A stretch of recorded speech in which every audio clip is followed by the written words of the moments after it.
Merci beaucoup, merci beaucoup.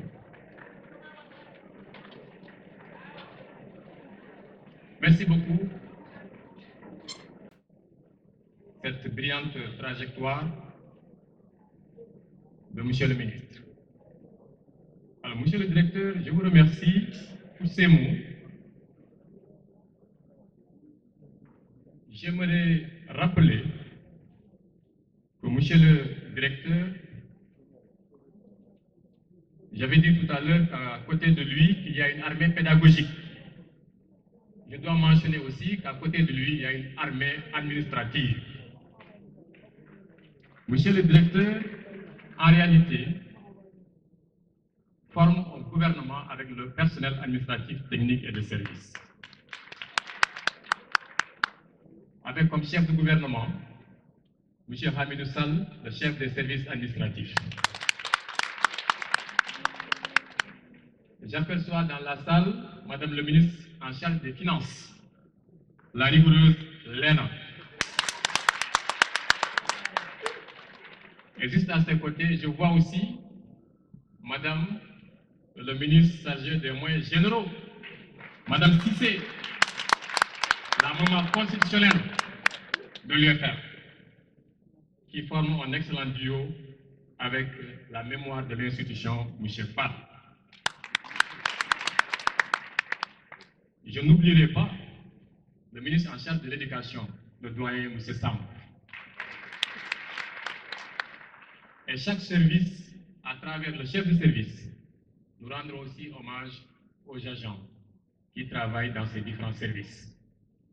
Grâce à eux, nous avons une administration qui fonctionne au quotidien avec des prestations de services publics de qualité au profit de nos pensionnaires, les étudiants de l'Université Gaston Berger de Seine.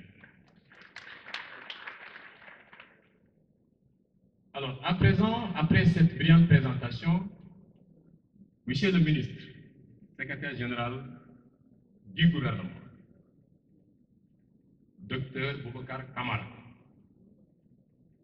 inspecteur d'État, inspecteur général d'État, inspecteur des douanes, docteur, ministre et toutes ces qualités que nous connaissons. Autant de titres, de grâces et de qualités qui témoignent de l'exemplarité de l'homme et de sa trajectoire. Je suis tenté de faire le choix entre ces différents titres et grades. C'est très difficile. Mais comme nous sommes à l'université, dans un amphithéâtre mythique, on portera notre choix surtout sur le titre de docteur Boubacar Kamara. Chercheur, auteur d'une riche et importante production scientifique, en décidant de porter son choix sur vous pour nous livrer une leçon inaugurale. Je vous invite, cher public, à accueillir le docteur Boubacar Kamara pour qu'il nous livre sa leçon inaugurale.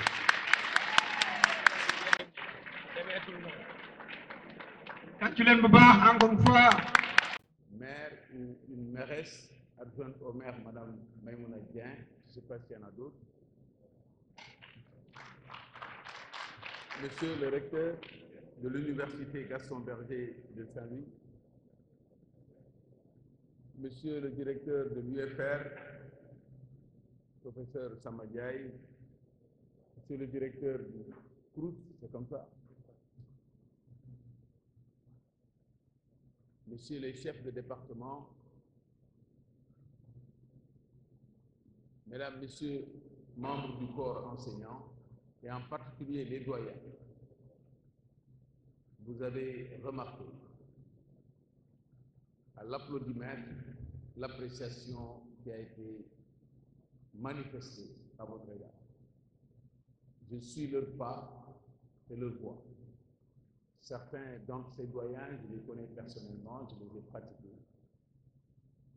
Je commence par le professeur Samba Traoré.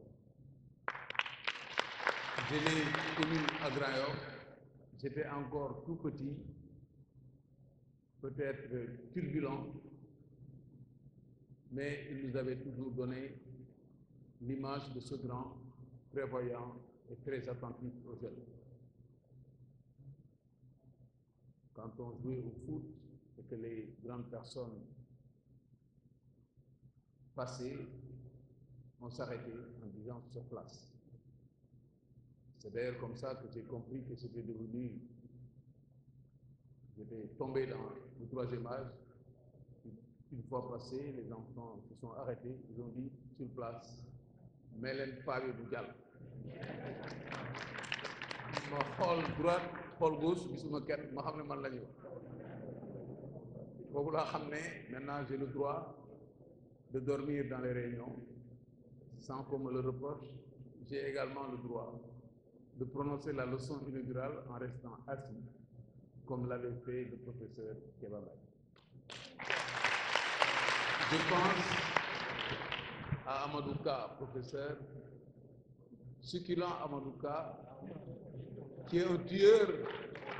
Quand vous lisez ses ouvrages, il vous tue sans en avoir l'air, mais quand il a fini de vous critiquer, vous n'avez qu'une seule envie, c'est de vous enfuir sous terre.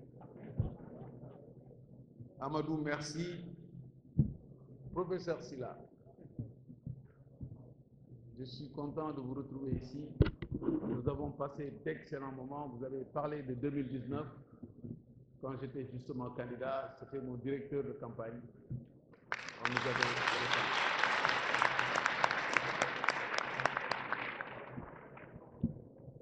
Professeur Pape Banga Guissé, l'ancien de Nantes, proche de ma famille, que je retrouve avec plaisir. Je sens une très grande spiritualité en vous regardant. Évidemment, je ne peux pas oublier le feu professeur Pape Maïsegna. Je le connaissais personnellement. Nous prions pour que son âme repose en paix. Monsieur le modérateur, professeur Yaënian également. Et tous les autres que j'ai connus personnellement ou non, c'est toujours un plaisir de voir les jeunes apprécier leur corps. Ils ne se trompent jamais. Ils savent ceux qui les aiment, ils savent ceux qui les aiment. Ils connaissent bien ceux qui les aiment et ils ne l'oublient pas.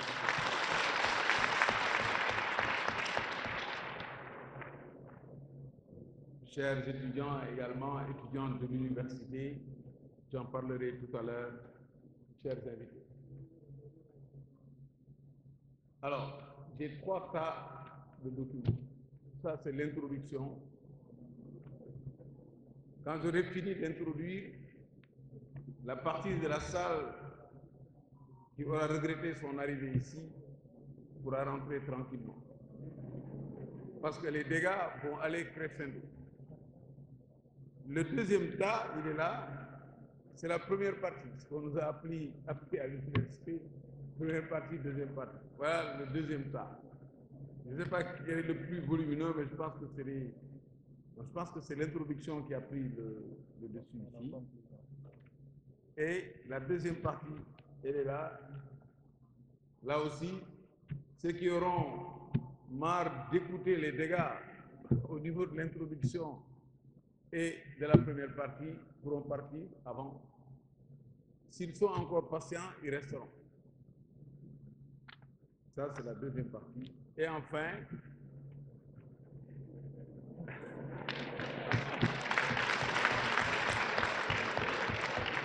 elle n'est pas longue.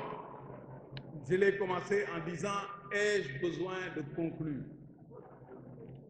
J'aurais pu commencer la présentation en lisant la conclusion.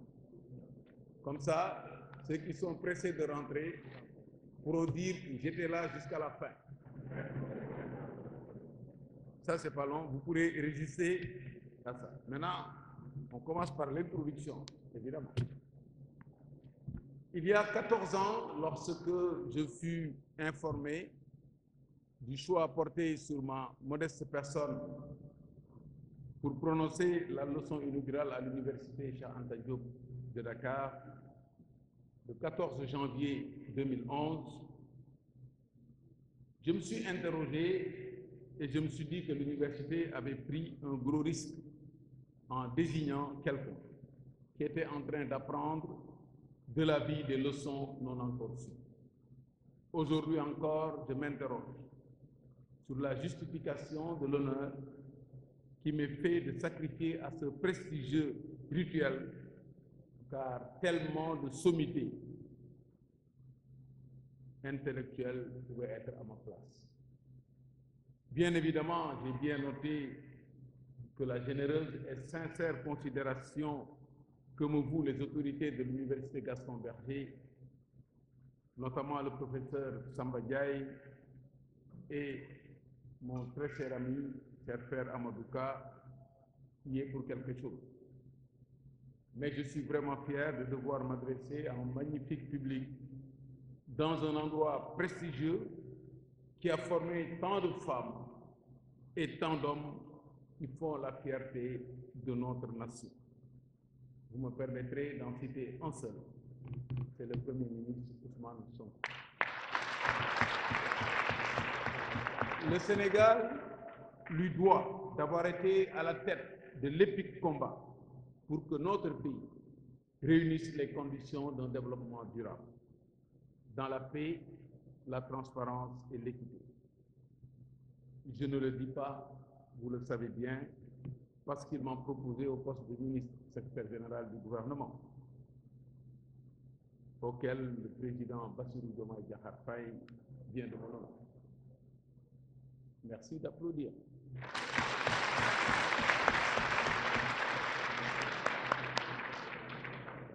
Vous allez suivre avec moi. Dans tous les cas, je suis bien là et dans cet endroit qui est bien préparé, j'aime bien votre amphi. Mais je vous félicite pour cette organisation, pour l'accueil, pour toutes les commodités qui ont été mises à notre disposition. M'adresser à la communauté estudiantine en ces murs, c'est comme semer la source du futur. Car ici, c'est ici que se joue l'avenir. C'est ici que notre nation doit puiser ceux qui, demain, auront en charge de conduire le pays pour un développement économique et social dans l'intérêt de tous. Honoré, je suis, ému aussi, secoué également, en comparant 2011 à 2025. En 2011, j'avais encore mon père, Baye Tafa, vivant et dynamique, l'érudit, le sage, l'exemplaire. Que Dieu l'accueille au paradis. J'ai toujours ma vieille et belle maman, Matako, que j'ai surnommée Méros, à qui je souhaite longue vie. En 2011, j'avais pronostiqué que si Méros était dans la salle, elle aurait écrasé une larme et se serait discrètement écriée à la Nasra, en guise de prière pour me faciliter la redoutable épreuve d'une leçon inaugurale. Je me permets de refaire le même pronostic. Naon Fawad. Je voudrais formuler de ferventes prières pour le repos de l'âme de Madame Maïmouna Mills, qui était au premier rang lors de la leçon inaugurale de 2011. Une compétence sereine et rassurante. J'ai découvert plus tard ses liens de parenté avec mon vieux jeune frère, Al-Fassi, premier vice-président du Parti Tabac, que je remercie pour sa précieuse contribution pour la tenue de cet événement. J'en profite pour remercier tous les membres et sympathisants de ce parti que j'ai l'honneur de présider. Toujours sous le registre du triste souvenir, je constate, sans pouvoir faire autre chose que prier, que le professeur émérite Claude Bert de l'Université Pierre Mendès France de Grenoble nous a quittés. Il fut mon directeur de thèse et l'a également été pour mon compatriote Dr Alioune Dior. Il était présent à la leçon inaugurale de 2011. Ironie du sort, les obsèques se tiennent aujourd'hui. Je n'oublie pas ceux qui sont partis plus récemment et pour qui j'ai une pensée pieuse. Serigne Moustapha Saliou Mbacké, yàlla nañu yàlla taas barke.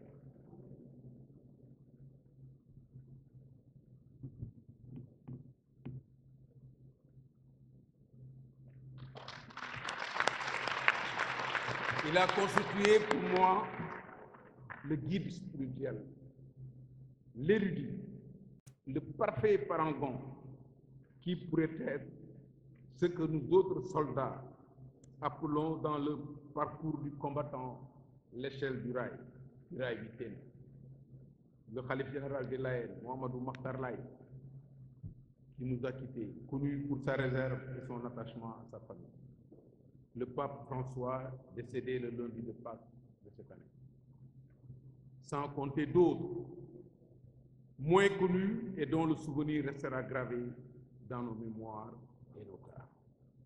En 2011, me permettrait une incursion dans ma vie privée. Je ne connaissais pas encore le bonheur d'être papa. Entre-temps, grâce à Dieu, ce manque a été comblé par ma fille et mon fils. En 2011, je n'avais pas non plus les jumeaux garçons et filles que j'ai adoptés. Pour rémunérer à l'avance la présente prestation dont on ne connaît pas encore la qualité, je vous demande de m'aider à prier pour que ces jeunes innocents soient couverts des bienfaits de la transmission intergénérationnelle, notamment les valeurs de citoyenneté, de respect du bien public et du service public. Revenons en 2025. Comment ne pas être profondément touché quand je croise le regard de ma chère et tendre épouse? Je le jure, à défaut de pouvoir le faire devant le Conseil constitutionnel à l'issue des élections passées, je le fais ici. C'est elle qui m'a suivi avec plaisir et engagement dans mes pérégrinations et combats, sans calcul, sans hésitation ni murmure, comme le font les bons soldats dans mes classes d'armée inceptables. Je ne saurais... Ils sont brillants, il faut les excuser.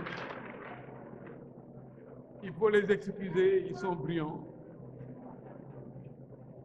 Je ne saurais ne pas penser aux vaillants serviteurs de la nation, que sont les soldats au sens large du terme, habillés ou non, et qui réveillent en moi les épreuves salvatrices subies et la rigoureuse formation reçue à 2 pas d'ici, à Dakar-Bangou, en 1981. Je suis honoré par la présence de ma famille, mes amis, dont Bayouf Dia, Mohamed Al-Khali Traoré, Moussa Faye, Seydou Sall, mes doyens, les grands Saint-Louisiens que sont Maître Abatalib Gueye, Abdou Guitesek et Elhadj Ousseynou Diouf, le défunt Mohamedou Baye-Diop qui a été ancien directeur général des douanes. Je ne saurais ne pas m'acquitter de l'agréable devoir de remercier tous les membres présents du parti Tabac Construire dont je suis le fondateur. J'accorde une mention spéciale à tous ceux qui se sont impliqués dans l'organisation de la présente cérémonie. J'associe à ces remerciements tous ceux qui, de près ou de loin, ont contribué à sa réussite, que vous avez tout fait pour rendre cet événement exceptionnel. Vous me permettrez de mentionner M. Ibrahima Traoré, qui est venu de Paris spécialement pour cela, et bravo à tous les membres du comité d'organisation. Enfin, je ne peux m'empêcher de remercier tous ceux qui ont fait le déplacement. Monsieur, vous m'avez présenté de façon plaisante. J'admets que nul n'est parfait. Vos aimables paroles font la fierté des miens et me vont droit au cœur. Je vous en remercie bien vivement. De vous, ces paroles forcent le respect. Je pourrais désormais les brandir pour justifier que je bénéficie d'un bon parrainage. d'une caution suffisante, d'une taille critique de suffrage de qualité objectivement exprimée. Je suis ravi de faire votre connaissance. Je dois, à l'occasion qui m'est aujourd'hui offerte pour rendre hommage, je dois saisir cette occasion pour rendre hommage aux enseignants, dont les produits brillent de mille feux sur de longues années au niveau national comme international. J'ai un service à vous demander. Ai-je le droit de me le permettre, surtout en cette occasion solennelle? J'en prends le risque, parce qu'il vous revient d'assumer cette part de transition, de transmission intergénérationnelle du combat pour mettre de l'ordre et imposer l'éthique. Dans vos domaines respectifs de qualification, je vous prie de vous battre contre cette tendance à laisser trop de gens se hasarder, diffuser, brouiller le politique et médiatique, y compris dans des secteurs où la parole met en lumière beaucoup trop de gens que malheureusement ratent l'occasion de se taire, ignorant le silence, son art et ses bienfaits. Le Sénégal est maintenant habitué au spectacle quotidien de beaucoup de gens qui s'affublent de titres universitaires dans la totale impunité. Au gré des complicités médiatiques, tantôt juristes, économistes, sans titre approprié, docteurs sans doctorat, universitaires, professeurs et que sais-je encore. Je vous prie de vous autosaisir plus pour mettre fin à ce cirque déplaisant. Que chacun reste à sa place.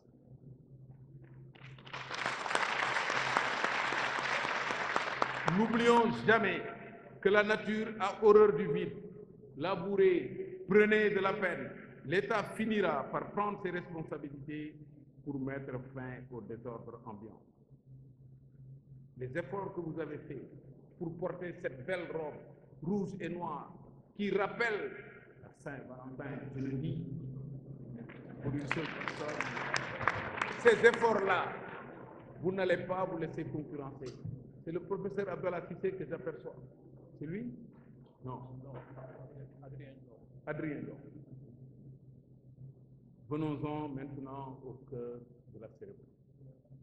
Pur produit de l'université sénégalaise que j'aime tant et dont je me soucie de la protection, j'ai eu la chance de capitaliser au plan national et international, et en particulier depuis la dernière leçon inaugurale de Dakar, une riche expérience, qui n'est rien d'autre qu'une lanterne accrochée au dos pour éclairer le chemin déjà parcouru, comme le disait Confucius. Ce coup de projecteur a mis en exergue plusieurs constats intéressants et a permis d'asseoir de solides convictions corroborées par des faits passés, lointains ou récents, des événements présents qui crèvent les yeux et des projections réalistes qui dessinent avec quasi-certitude l'avenir pourtant trouble et imprévisible.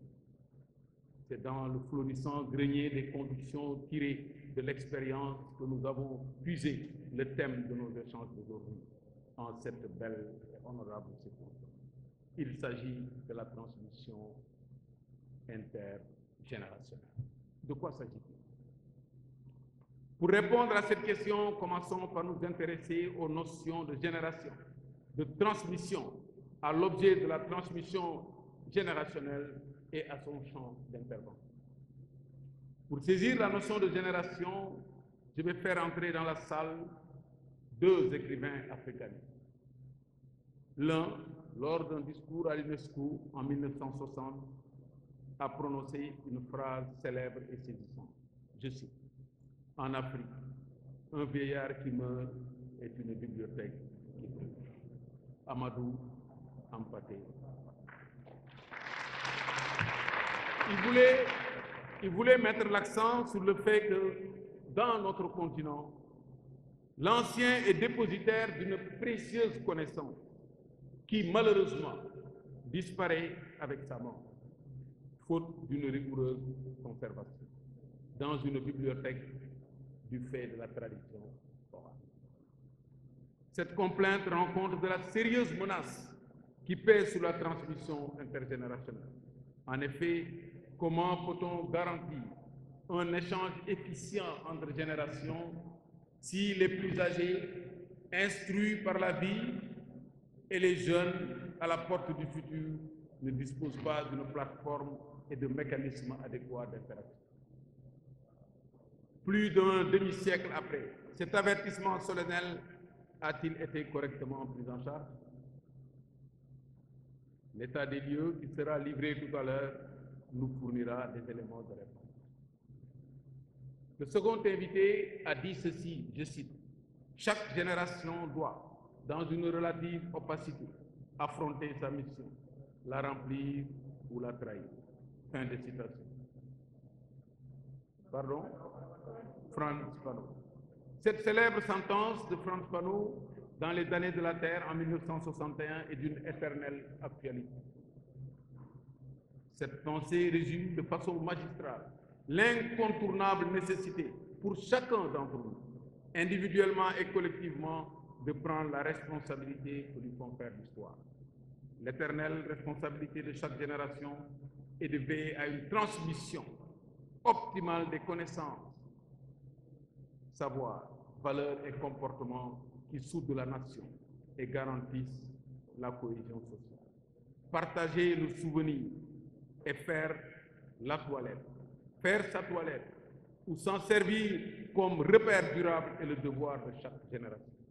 Il n'est donc pas excessif d'élever au rang de trahison, peut-être pas de haute trahison, le fait de ne pas remplir cette impérieuse mission. Frantz Fanon a parlé de relative opacité. Il ne savait pas si bien dire. En effet, dans notre époque, les pressantes et diverses interpellations dont fait l'objet la jeune génération et les enjeux du monde qui chancellent enveloppent d'une obscurité aveuglante la mission à elle d'évoluer. Il convient donc, avant d'affronter et de remplir cette mission, de la découvrir. C'est à cela que nous voulons contribuer à travers cette leçon inaugurale sur la transmission intergénérationnelle.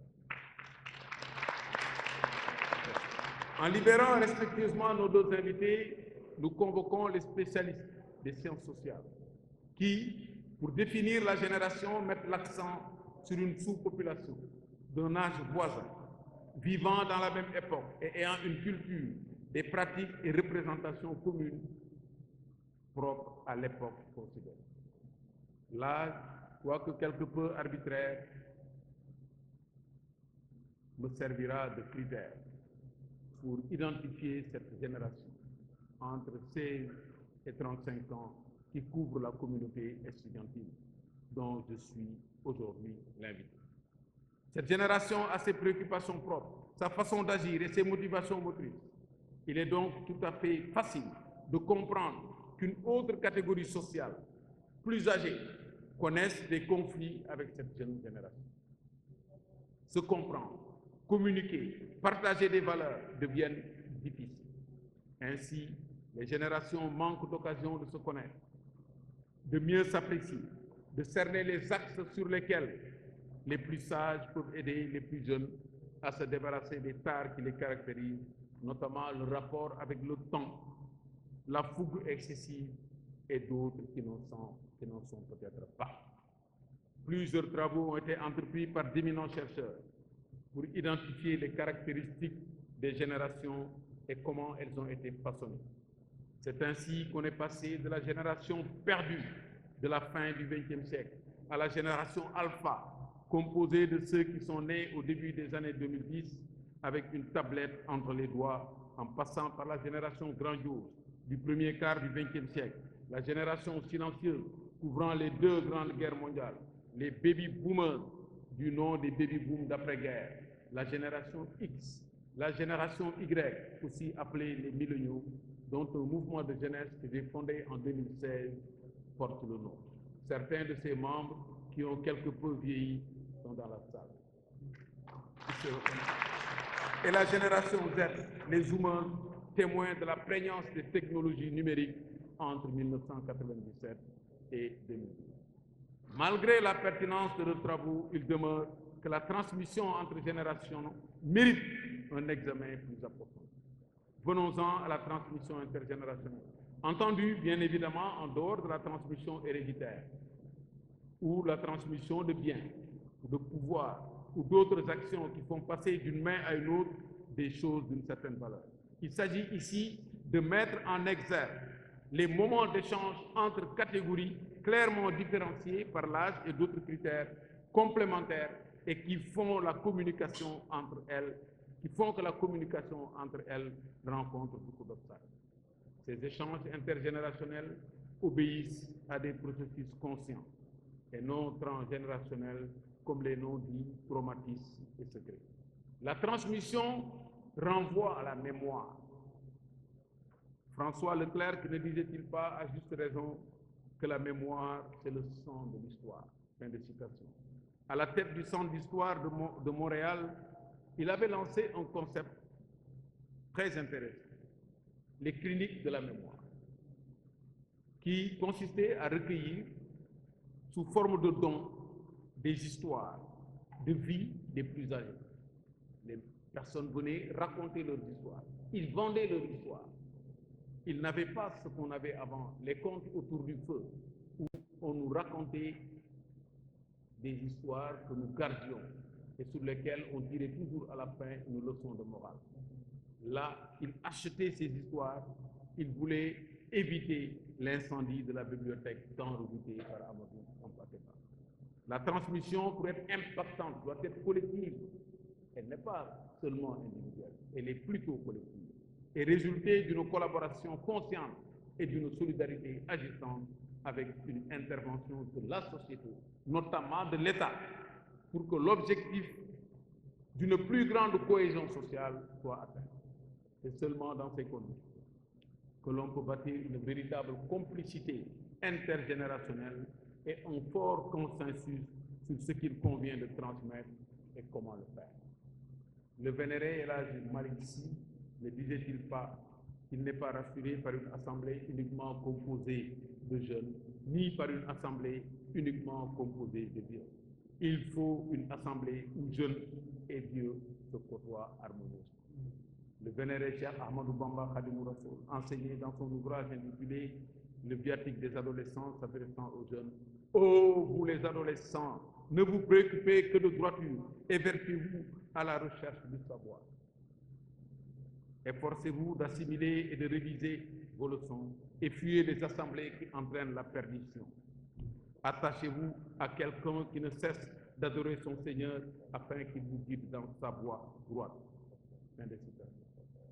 Ainsi, receveur le lendemain, les membres de générations différentes s'enrichissent mutuellement et permettent à la société de garder son ADN tout en s'ouvrant au monde qui évolue. Le président Senghor ne disait-il pas, ne parlait-il pas de l'enracinement et de l'ouverture à la civilisation de l'universel?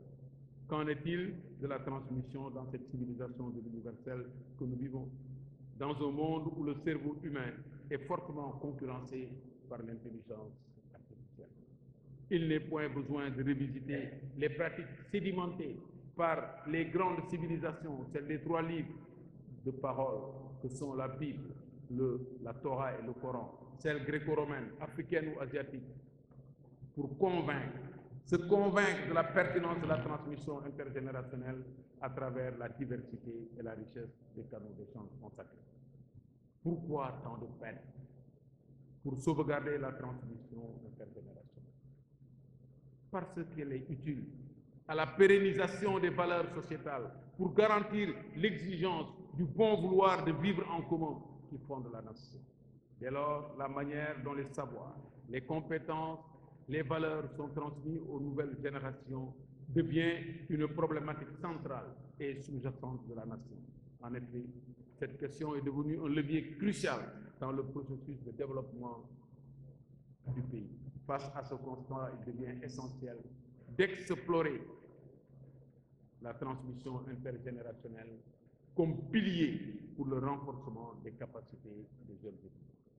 Quant à l'intérêt général de la transmission, il réside dans la nécessité de renforcer les capacités des étudiants, de la jeunesse surtout celle étudiante, estudiantine, c'est fondamental. Si vos capacités ne sont pas renforcées, vous sortez de l'université avec vos diplômes, mais affaiblis parce que vous n'avez pas le substrat culturel qui vous permet de comprendre les phénomènes actuels du monde. Et parmi ces phénomènes, le plus redoutable, c'est cette transmission intergénérationnelle. C'est pour ça que nous avons choisi de traiter de ce sujet. Ça relève d'un besoin de recevoir l'essence de ce qui se fait pour tourner la quintessence des savoirs qui dorment dans les poitrines et les cœurs. Dans un pays comme le nôtre, à forte tradition orale, doté d'une langue officielle maniée par une minorité, qui d'ailleurs massacre la langue matin, midi et soir, où la production littéraire est le fait d'un cercle restreint d'intellectuels, il n'est pas étonnant que le fonds documentaire ne suffise pas pour perpétuer les riches traditions, faits historiques et règles de fonctionnement de l'État et de la nation. Il est donc indispensable de réinventer de nouveaux ressorts pour valoriser les outils de transmission intergénérationnelle, les outils de communication de la tradition orale, notamment l'impressionnante compétence des griots traditionnels. Lorsque de précieuses pratiques culturelles et cultuelles sont enfouies dans les mémoires de quelques communicateurs traditionnels dont les savoirs se perdent de père en fils, il est temps de s'inquiéter pour la transmission intergénérationnelle. Venons-en maintenant à une catégorie particulière de bénéficiaires de cette transmission intergénérationnelle, cette communauté estudiantine dont je parlerai beaucoup. Cette population dont la préoccupation principale est de subir une robuste formation, d'accumuler de pertinentes connaissances et de renforcer ses capacités pour contribuer au développement économique et social. D'assurer la relève dans tous les domaines essentiels gouvernés par les intellectuels, quelles que soient les filières suivies, la langue empruntée pour acquérir les connaissances scientifiques, techniques, littéraires. Vous avez la chance d'être étudiant. Prenez le pari de boucler vos études. Njàng day bën, njàng mu bënul waaw. Il faut tout faire pour boucler. Vous devez assumer votre place dans la société. Savez-vous qui vous êtes, les étudiants? Vous êtes une copropriété de la famille, de la société et de l'entreprise. L'entreprise, qu'elle soit privée ou publique, etc. Mais vous êtes malheureusement une copropriété, sans règlement de copropriété. Il n'y a aucune règle qui fixe l'interaction entre ces copropriétaires de la génération.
Et ça, vous le découvrez parce qu'il n'y a aucun mécanisme dans la société qui permet de le prévenir, qui permet de savoir si le jeune est dans le canal ou bien il est déjà sorti du canal.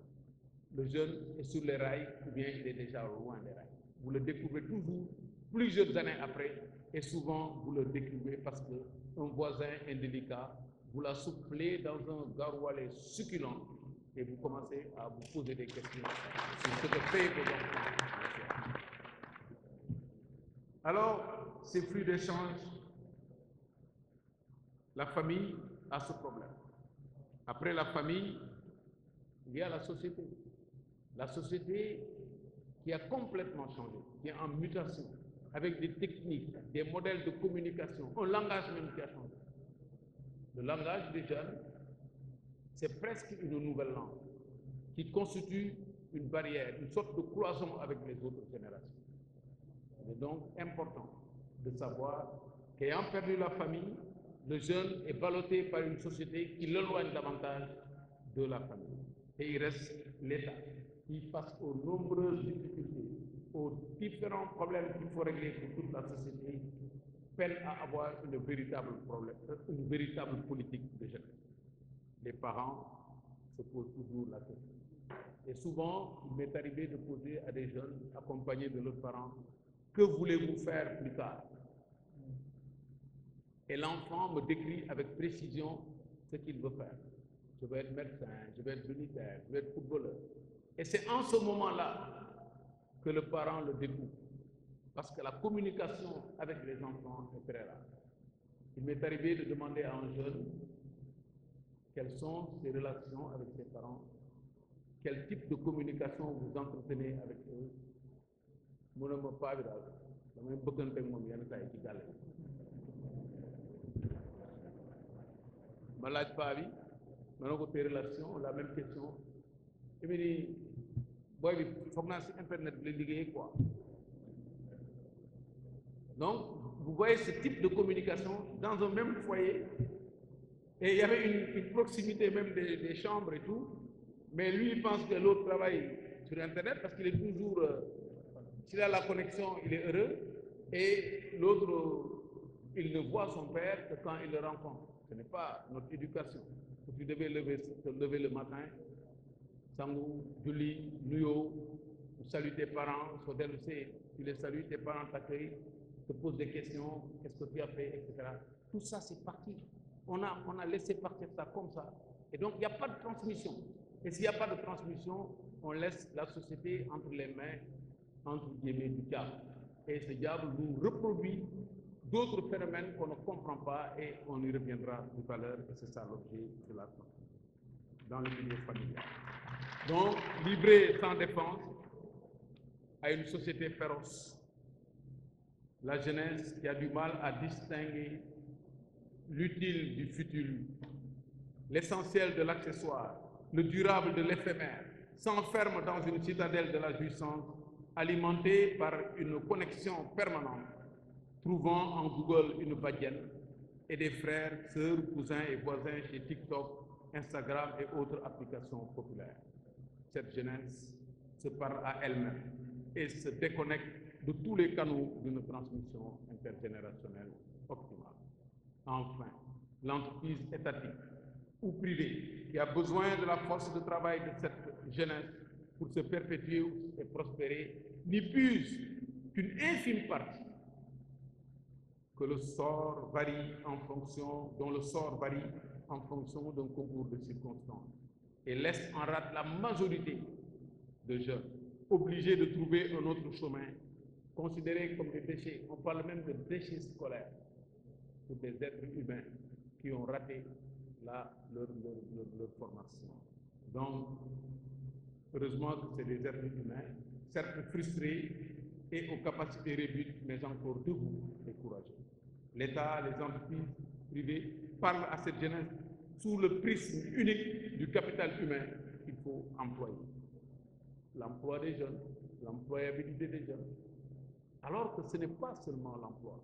Il faut former des personnes qui sont capables de s'intégrer dans la société et de faire avancer la société. nit dafa war a nite boo nitewul tu as les mêmes réflexes que les animaux et tu ne peux pas être utile à la société et tu t'en rendras compte quand tu seras dans le milieu professionnel. Il t'arrive après de brillantes formations, tu as des doctorats, tu as tous les diplômes, tu viens dans le milieu professionnel, tu es incapable de prendre service. Tu finis même par perdre ton emploi parce que tu es incapable d'être correct avec les gens, tu es incapable d'organiser même ton travail, tu es même incapable d'organiser ta journée. Tu passes la nuit dans les boîtes, le lendemain tu veux venir faire ton travail, tu cherches des prétextes, chef bi daf ma bañ, kii daf ma nii daf ma là, parce qu'en réalité, tu n'as pas été préparé pour servir ton pays, pour servir ton entreprise. Donc voilà ces problèmes que nous rencontrons. Les jeunes sont dans un impitoyable triangle des Bermudes, surtout la jeunesse étudiante. Il a besoin de repères, elle a besoin de repères. Dans cet espace, la boussole qui doit être le bon cap éclaire le chemin pour parcourir, résulte une prise en compte optimale de la transformation. Dès lors, il faut maintenant se dire on n'a plus de temps à perdre. Notre impérieux devoir, c'est de réfléchir aux enjeux qui sont liés à cette transmission et de faire des propositions. Nous passerons en revue ces enjeux, nous ferons des propositions, ce sera l'objet de la première partie. Tous les enjeux de cette transmission et ensuite, on va dessiner le contour des préconisations pour une transmission spécifiquement destinée à la communauté estudiantine adaptée. Et nous mettrons l'accent sur ce qu'on considère comme pilier pour la transformation intergénérationnelle. Nous parlerons des 4 piliers qui constituent les supports du pont entre les générations.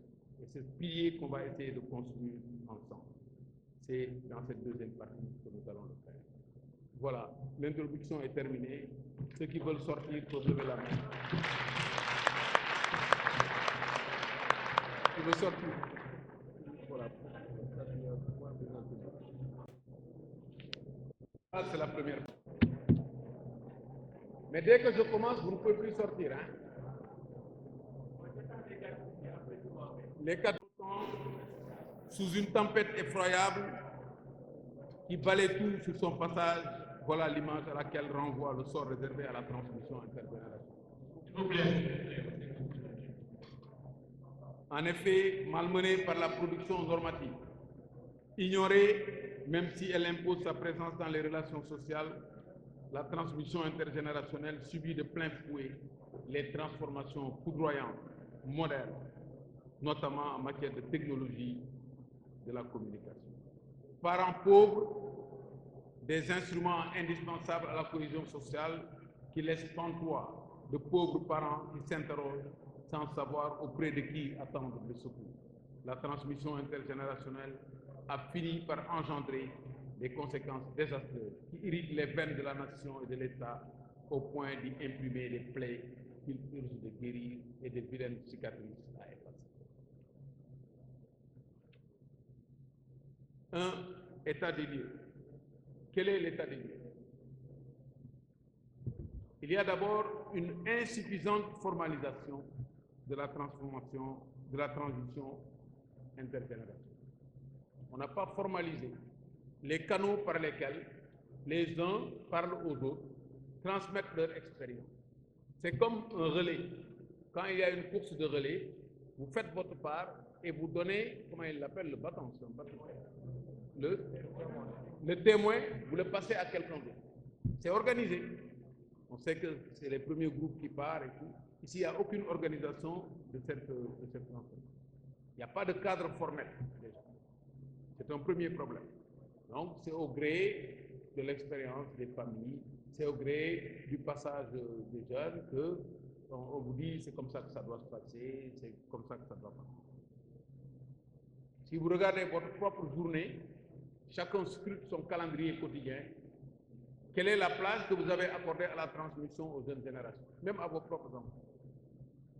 Vous vous levez le matin jusqu'au soir, avant de vous coucher, dites-vous combien de temps j'ai consacré à la transmission pour la jeune génération. Si chacun se rend compte qu'il n'a pratiquement pas consacré de temps à la jeunesse, l'ensemble de ces individualités constitue une collectivité. qui a démissionné. Quand c'est une partie de la population qui démissionne, ce n'est pas bien grave. Mais si c'est la collectivité qui laisse de côté cette mission n'est pas accomplie. Si cette mission n'est pas accomplie, la jeune génération ne reçoit pas, l'ancienne génération ne donne pas. S'il n'y a pas de don, il n'y a pas de réception, il n'y a pas de communication. C'est un ressort qui est cassé. Et c'est là ce que nous vivons tous les jours, sans qu'on ait aucun moyen, sans que même la question ne soit posée. Ça, c'est le premier problème. Il faut que la collectivité se ressaisisse. Donc, il y a une sorte de disette des bonnes pratiques qui sont favorables à la transmission. Il n'y a pas de canaux de communication. C'est une situation déplorable, mais les conséquences sont encore plus fâcheuses, nous y reviendrons. Dans un monde qui va si vite, où l'horizon se cache derrière une visibilité réduite, drainant un volume d'informations. Il y a tellement de données actuellement dans le monde, un volume d'informations. On parle même d'infosité. Il y a une obésité étonnante des informations, surtout ces données-là qui font d'ailleurs le lit de l'intelligence artificielle. Beaucoup de gens aiment bien répéter, maintenant c'est l'ère de l'intelligence artificielle, parce que c'est la mode. Mais attention, l'intelligence artificielle repose sur les données qui ont été collectées. On organise un format, on récupère les données et on développe des innovations, des applications sur ces données et on communique là-dessus. Le cerveau, on essaie de remplacer le cerveau en lui donnant les mêmes fonctions. Maintenant, si vous n'avez aucune prise sur ces données, vous êtes en retard. Et c'est ça un des problèmes de l'Afrique. On est en train de rater la bataille du contenu parce que nos contenus ne sont pas formatés pour servir de base pour développer notre part dans l'intelligence artificielle. Donc, ça, c'est très important. Le manque de prise de conscience de ce caractère impérieux de la connaissance, de la communication, ça, c'est déjà un premier problème. Mais nous allons, avec ou sans robe, qu'on ne m'ait pas donné de robe. J'aime les robes aussi plus que parce que c'est la seule occasion où tu peux porter une robe sans attirer la curiosité des gens. Et donc, c'est très important. Cette solennité est fondamentale. Mais je vous pardonne, hein, la prochaine fois, je vais demander une robe. Je serai encore plus vieux. Je viendrai à mon bâton, vous me donnerez. Donc, il y a beaucoup d'initiatives. Il y a des mentorats. C'est des initiatives, des engagements communautaires. Il y a des communications qui se font en promotion, dans les écoles, ça se fait. Mais c'est tellement éparpillé que ça ne peut pas avoir l'impact qu'il faut. Donc, pour que cet art congénital ne se métastase pas, pour devenir une souillure sociale incurable, il est temps de recenser et de valoriser les pertinentes opportunités qui s'offrent à nous. C'est une nécessité. Les ressorts qui existent et qui sont insuffisamment explorés. Vous avez vu, l'histoire de toute société offre des moments où des faits glorieux, ou pas d'ailleurs, sont partagés entre les générations. On a vu ça. Les acquis historiques qui font partie de notre histoire, c'est notre bien immatériel. Qui connaît l'histoire du Sénégal? Qui connaît l'histoire du Sénégal? Quelles sont les jeunes générations qui peuvent te raconter ou bien qui ont des souvenirs même, qui connaissent plus Messi et l'autre là, qui marque des buts, comment il s'appelle, hein? Ronaldo, je ne sais pas, il est à la retraite ou pas, non?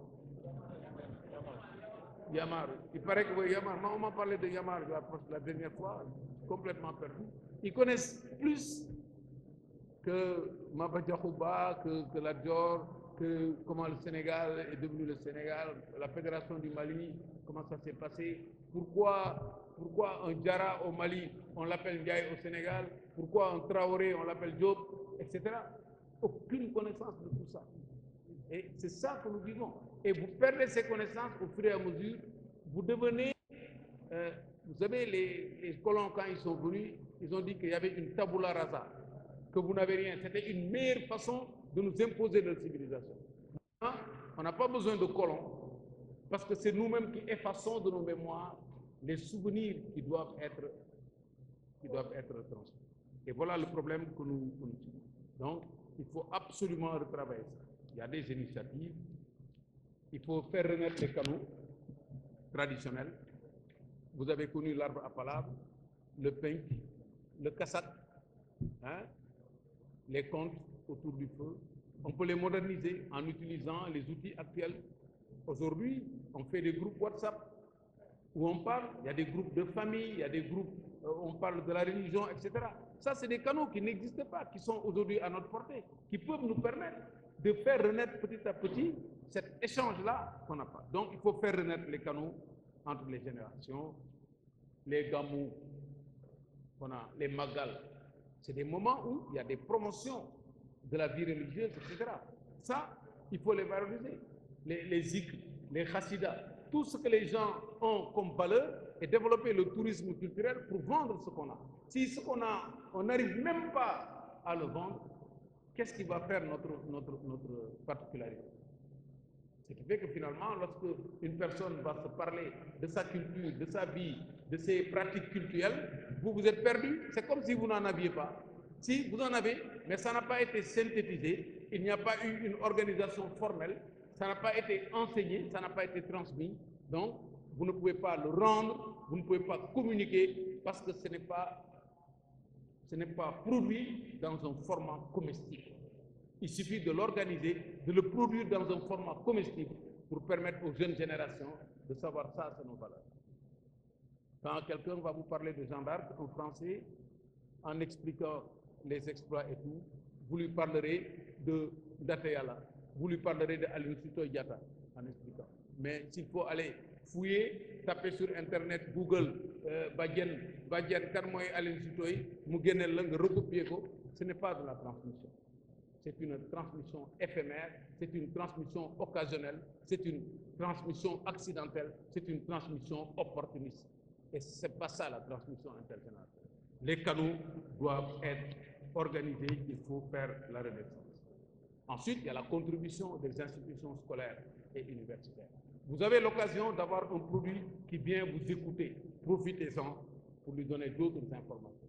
Organiser des ateliers, organiser des moments d'échange, organiser des sorties, financées par eux-mêmes, par l'État, par les associations, pour expliquer pourquoi vous avez fait ça, comment vous l'avez fait. J'aime bien donner l'exemple du service militaire.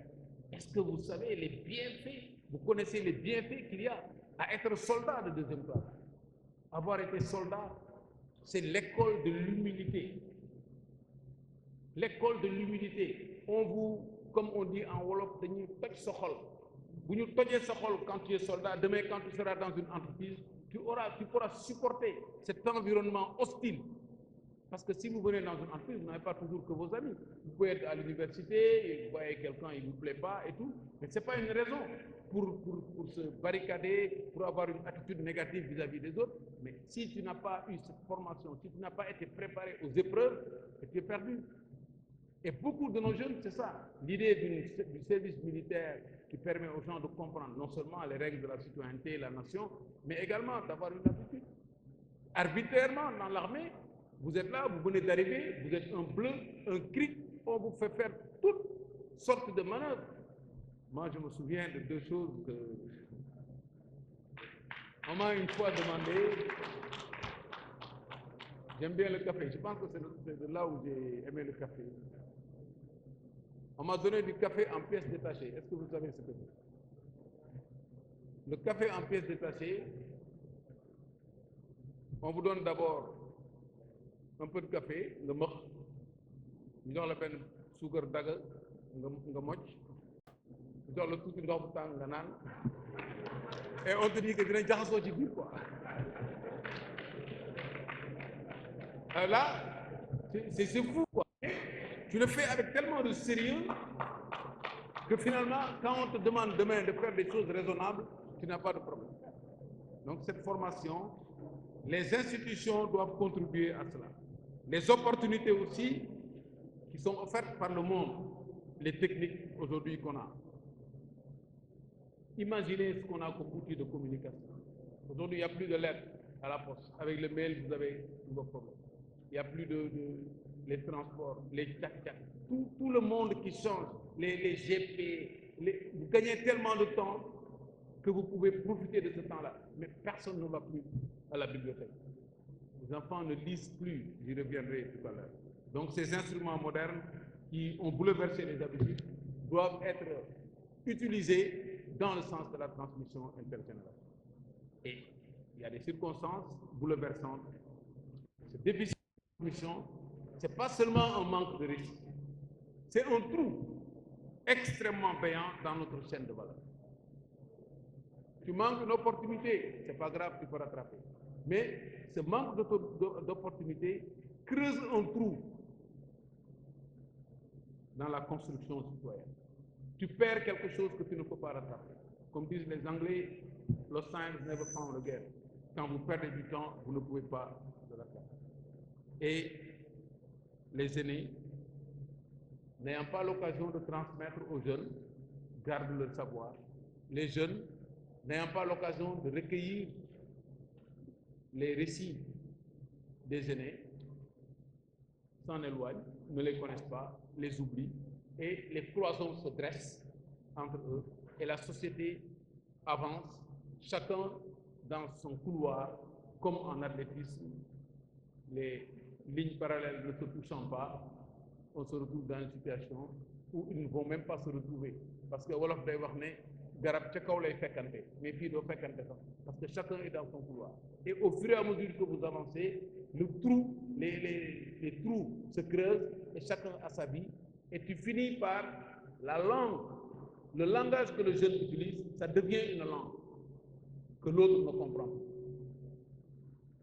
Quand tu écris à un vieux en disant lol, ou bien mu dégg la ngay wax lol, mu xamul lan mooy lol, mais boo ko nee reer ba tas nga xam lan mooy reer ba tas. Combiner lol et reer ba tas, c'est ça. Mais rien n'est fait, personne ne s'en occupe et ça pose un véritable problème.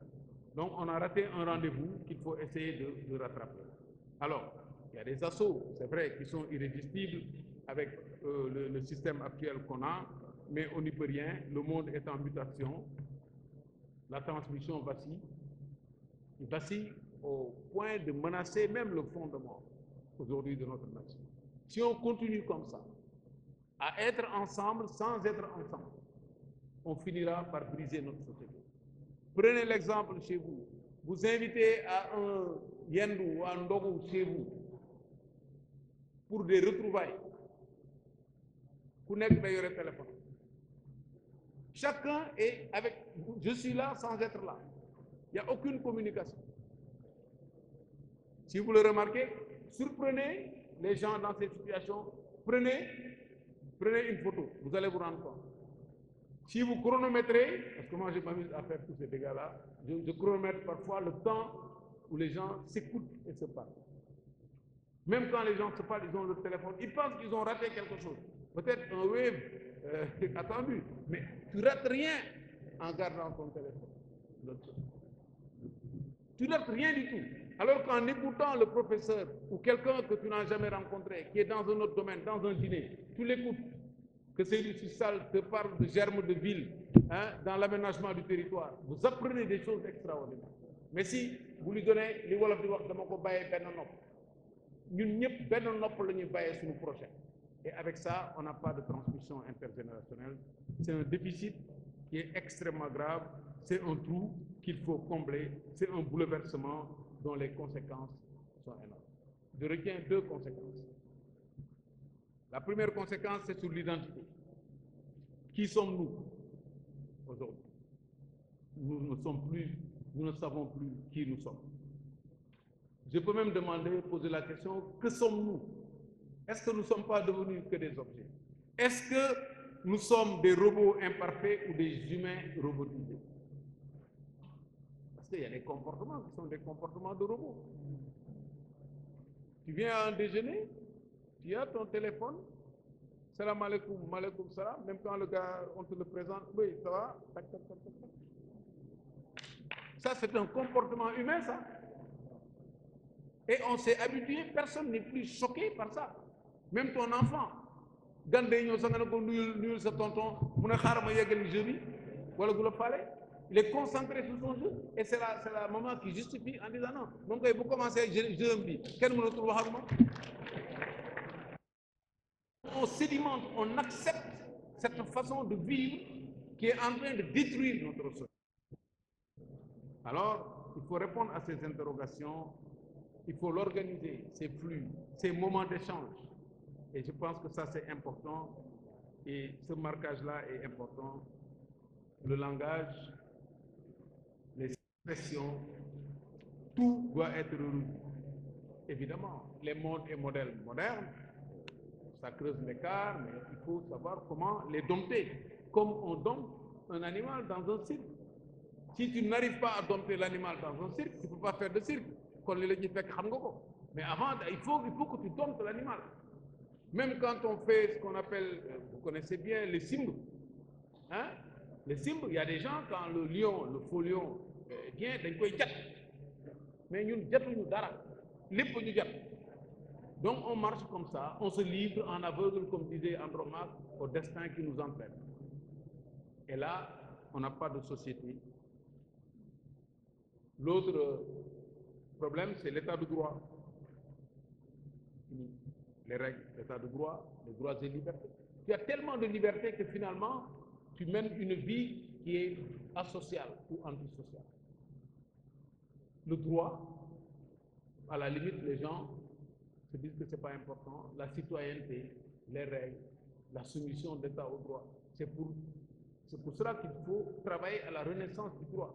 À partir des écoles, que les gens comprennent qu'on est dans une société, que dans cette société, il y a un État, que cet État est soumis au droit, qu'il y a un principe de l'égalité, il y a une constitution, de respect de la constitution comme base.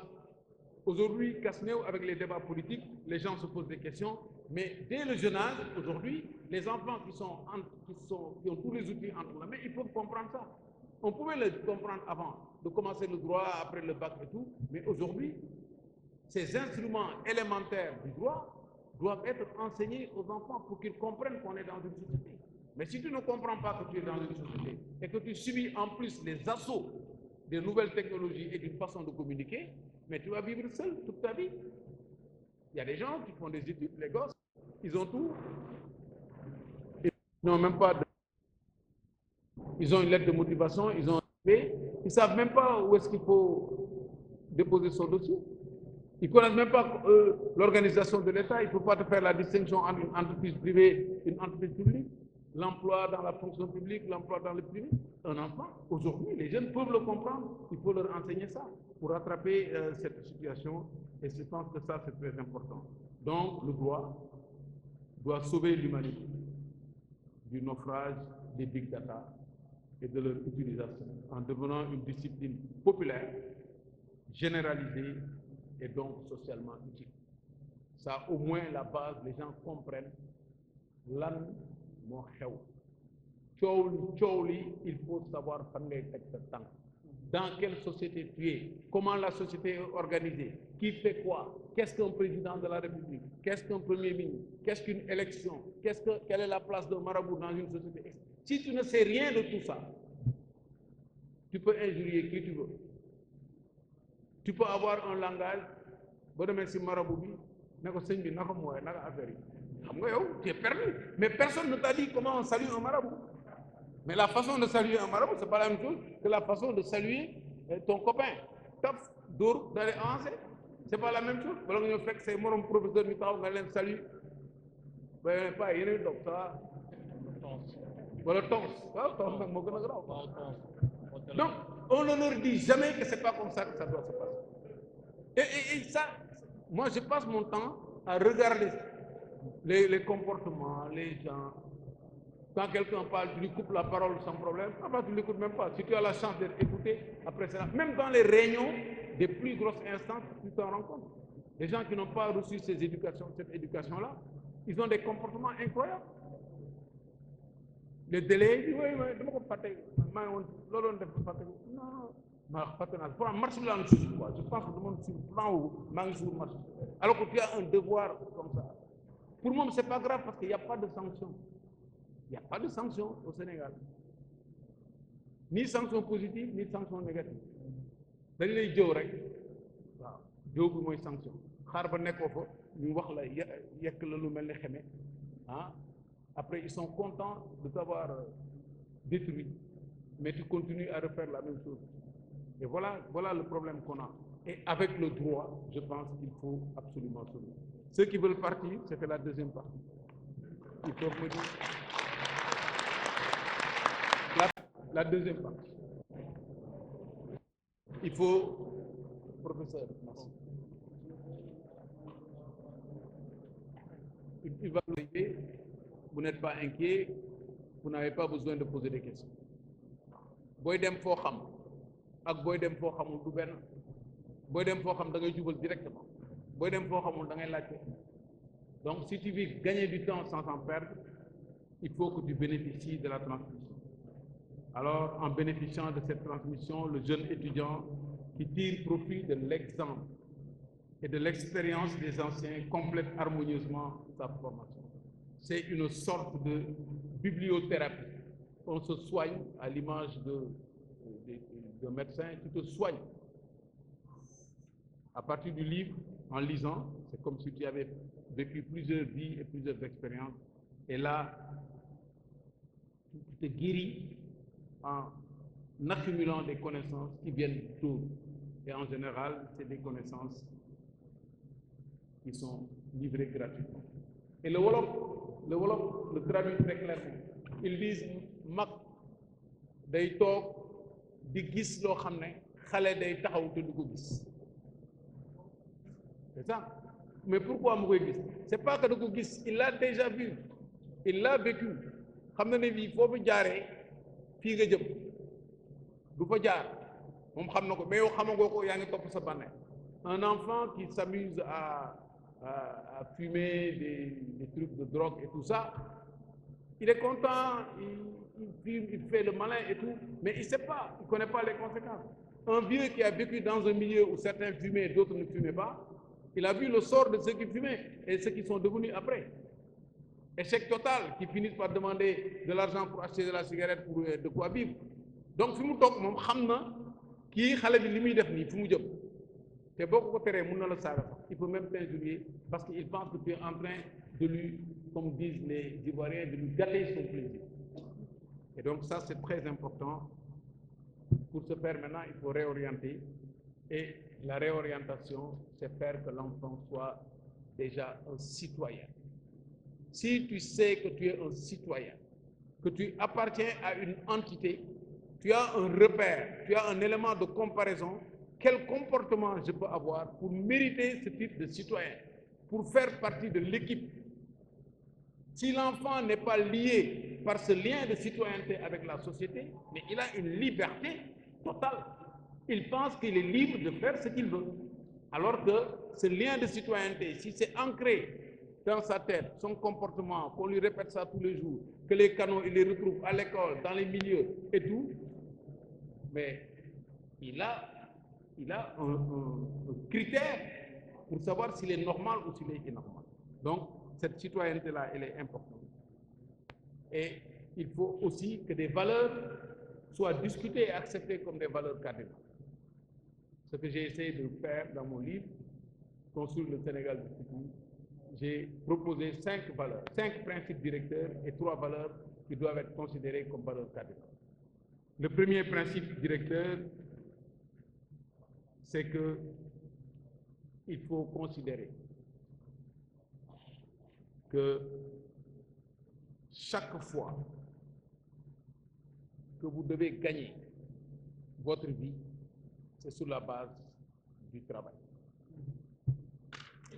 Ça, si tous les Sénégalais comprennent et acceptent, et c'est transmis à toutes les générations, qu'il n'y a pas d'autre moyen de gagner sa vie que par le travail, on a déjà gagné une première fois.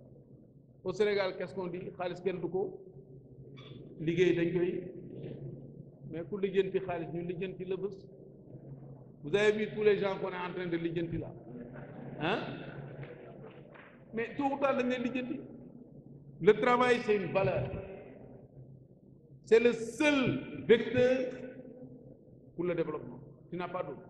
Il faut que les gens le comprennent. Et je pense qu'on a encore du travail pour le comprendre. Le deuxième principe directeur, c'est le mérite. Le mérite qui doit être le critère exclusif pour l'attribution des positions publiques. C'est le mérite. Alors, vous voyez comment les gens obtiennent certains postes publics. Vous faites de la politique, vous êtes dans un coin, dans un quartier, vous êtes pratiquement parmi les derniers, et donc si Ataï, Wadbang, truc, dès que tu fais la politique, tu as un leader, tu te retrouves avec un véhicule, commence tabac, commence à boire tes marques, commence ça. Si les fonctions publiques, il y a une liste d'où on recrute des gens dans les sociétés parce que simplement ils ont des affinités politiques. Ça, le mérite, il faut que le mérite revienne. Dans les classes, partout, faire que ça soit une règle qu'on la transmette. Est-ce qu'aujourd'hui on est en train de transmettre le mérite comme critère exclusif? Je n'invente rien, on est dans la même société. Vous savez très bien ce qu'on vit. Voilà. Vous n'avez mérité que vous avez contact. Mais beaucoup mérité, vous avez mérité beaucoup de. Mais pas piston. Et c'est comme ça que notre société fonctionne. Le troisième principe, c'est l'inviolabilité du bien public. Li ñepp bok alalu ñepp kenn waru ko sax moomu loko ñepp ko bok. Mais loolu, il faut qu'on le comprenne. Mais si vous avez alalu Beytiman, alalu Ngour, Castou, c'est l'État qui paye. Même pour économiser, pour éteindre même la lumière, pour faire économiser, tu ne le fais pas parce que tu dis que ce n'est pas pour toi, c'est pour l'État. Alors que c'est un bien public. Est-ce qu'on a conscience qu'il y a un bien public? Pourquoi les gens jettent des trucs dans les rues? Pourquoi ils cassent les... Quand même, je ne suis pas content en tant que gréviste, je casse les bus qui appartiennent à l'État. Ça veut dire que je n'ai pas compris que c'est un bien public. Moi, je peux faire aboutir mes revendications sans casser les biens qui appartiennent à tout le monde. Mais est-ce qu'on est d'accord sur ce principe directeur et est-ce qu'on est d'accord pour en faire la promotion? On est d'accord, théoriquement, mais en pratique, il n'y a aucun canal pour en faire la promotion. Et donc, s'il n'y a pas de canal pour en faire la promotion, c'est les pratiques négatives qui sont ancrées, acceptées, tu finis par comprendre que lii moo dox parce que moom la ñëpp di def.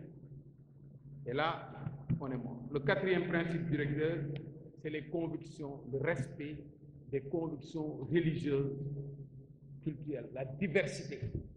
On ne peut pas critiquer les gens sur la base de leur religion, de leur tariqa, de leur culte. Chacun a ses convictions. Il faut respecter les convictions des gens. Il ne peut pas y avoir, heureusement au Sénégal on a cette chance-là, mais c'est une chance provisoire. Hein? Il faut se battre pour que les gens le comprennent, que les jeunes générations en grandissant comprennent que tout ce qui est religion, tout ce qui est conviction, etc., il faut laisser les gens avec leur conviction. Tout ce qui touche à la religion, à la diversité. Heureusement qu'on a le cousinage de plaisanterie, on a plein de choses qu'il faut valoriser, qui permettent de comprendre. Mais il y a une façon, même une façon de parler des étrangers. Quand on parle de Ndreng, quand on parle de Nyak, on n'a pas compris ça. Et dans quelle école on te dit qu'on ne dit pas Ndreng à quelqu'un parce qu'il vient de... Et tu vois cette belle histoire entre le Sénégal et la Guinée. Ce combat démocratique qu'ils ont mené pour venir au Sénégal se réfugier contre ce qu'ils avaient considéré comme une dictature. On les a accueillis, ils ont fait des enfants ici. Mais comment pouvez-vous considérer que ces gens doivent être isolés ou leur parler de façon péjorative? Les gens qui sont dans la sous-région, d'autres pays. Mais on ne l'a pas. Cette conviction, il faut la donner. Le dernier principe directeur, c'est le respect des règles de fonctionnement de l'État. Mais c'est l'État qui est le régulateur. Si on n'est pas d'accord, si on ne respecte pas les conditions de fonctionnement de l'État, chacun fait ce qu'il veut. Quand on dit que couvre-feu, c'est à 20h, quelles que soient les raisons du couvre-feu c'est à 20h, c'est l'État. Quand on fait des élections, comme nous là, on se bat pour des élections, on t'élimine au parrainage, on sait tout ce qu'ils ont fait derrière, mais la décision du Conseil constitutionnel, c'est que tu ne fais pas partie de la liste des candidats, mais tu ne fais pas partie de la liste des candidats. Il faut accepter, c'est les règles de fonctionnement de l'État. Si personne ne respecte les règles de fonctionnement de l'État, on est mort. Et il faut faire en sorte que ceux qui incarnent cet État puissent respecter les règles eux-mêmes. S'ils ne respectent pas les règles eux-mêmes, c'est ça qui crée la résistance. Et là, les gens se disent, ah, ce gars, il n'est pas décidé à respecter les règles. Si on continue à respecter les règles de fonctionnement de l'État, on va se retrouver dans une situation où on va tout perdre. Donc, il faut lui montrer qu'il est obligé de respecter les règles de fonctionnement et résister. Le préalable, c'est que toi-même, tu respectes les règles de fonctionnement de l'État. Ces principes directeurs, si on les entre, on a déjà un contenu pour la transmission générationnelle. On a déjà un point qui permet aux jeunes de savoir qu'il est dans une communauté et il doit mériter son grade pour se mouvoir allègrement dans cette communauté. Maintenant, pour les valeurs cardinales, il y en a 3. C'est l'éthique. L'éthique, on en parle souvent. Mais l'éthique, c'est un comportement qui est facile si on est convaincu et qu'on a les valeurs dont j'ai parlé. Mais c'est un comportement difficile parce que tu considères qu'on est en train de t'empêcher de faire ce que tu veux lorsque tu ne le respectes pas. Mais c'est fondamental pour nous. Le travail, on y revient, c'est également une valeur cardinale. Dès qu'on considère que c'est le travail qui est la clé, au début et à la fin, on a réglé la moitié du problème. Et après, le respect. Le respect de la parole donnée, le respect de la Constitution, le respect des parents, le respect du bien public, le respect, c'est un mot qui regroupe l'ensemble de ces exigences qui permettent de considérer que tu as de la valeur. Et si tu as de la valeur, le reste, ça vient tout seul.